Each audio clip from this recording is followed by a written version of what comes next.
Fertilizer can be overwhelming, and it can get confusing when trying to decide which fertilizer is best for your application. So let's look at the basics and why we use fertilizer and how it affects our plants. All plants benefit from fertilizer. It doesn't matter if we're dealing with grass, flowers, vegetables, or trees. Just like you and me, every plant needs to eat to both grow and really just live. Plants require macronutrients and micronutrients.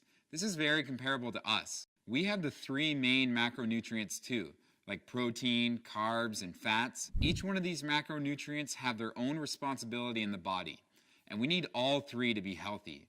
Well, plants are no exception to the concept. In the plant world, they need macronutrients too. These are called N, P, and K for short, or nitrogen, phosphorus, and potassium. Each one of these nutrients are crucial to the health of the plant. So plants will harness these nutrients from the granulars in the soil and use them to grow. These nutrients are like the building blocks to what the plant is actually made out of. Ever heard of the saying, "You are what you eat"? Well, this is definitely a true statement in the plant world.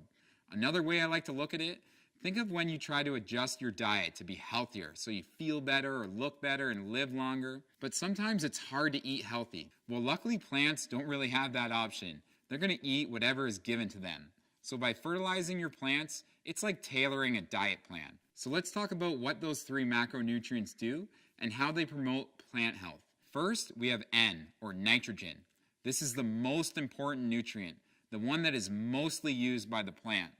Think of this as the above ground growth and the dark green color we love to see in plants. Nitrogen is part of the chlorophyll molecule, which is what the plant uses to harness sunlight and turn that into food. So when you see a plant that is starting to look weak and yellow, that's typically because it has low nitrogen. All right, second we have P, or phosphorus. This is also extremely important to the health and the growth of the plant.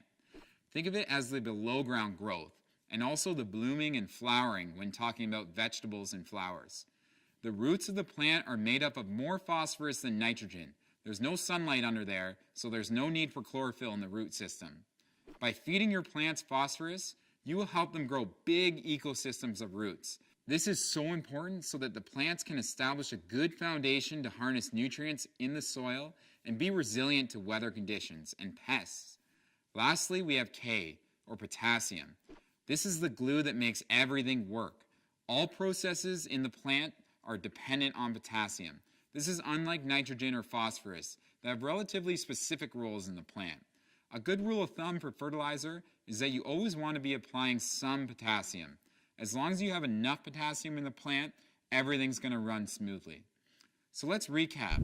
When looking at a bag of fertilizer, there will be three numbers. The first one is nitrogen, which promotes top-end growth in the plant. The second is phosphorus, which promotes below-ground growth and also blooming and flowering. And lastly, potassium, which is the glue that makes everything work.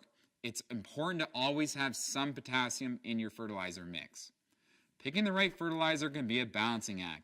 This should set you up with a little more understanding of why we fertilize and what it actually is. If you have any more questions, please give us a call. We're farmers first, and we're passionate about growing things. We're always happy to share our knowledge.